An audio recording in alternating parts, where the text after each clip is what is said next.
Hey guys, welcome back to our channel. In this tutorial video, we're going to teach you how you can invite new team members to your team spaces on Notion really quickly. So drop a like and now let us get started. Head over to your Notion workspace here in the top left corner, and after that you will see a list of all the associated team spaces below.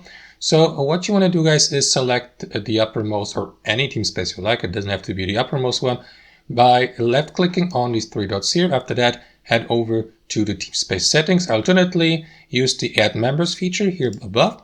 And here, simply in that window, enter the name of the contact you would like to invite as a Teamspace member and send the invitation via Notion so that the given person may get notified via Notion and join your Teamspace. That's one option. The other option would be to click on these three dots next to your Teamspace name, access the Teamspace settings, and after that you will see the members section here. So here what you want to do, guys, is click on that Add Members button here to repeat the process I just showed you, or use that shareable link here to copy it to your clipboard and to share it with your potential new team members, for example, via newsletters, email newsletters, direct messaging services, and so on and so forth, to join you here on Notion, to join your team space. And that's basically it, guys. That's how it works in practice. Thanks for watching. Hope you enjoyed this video, and we'll see you next time on our channel.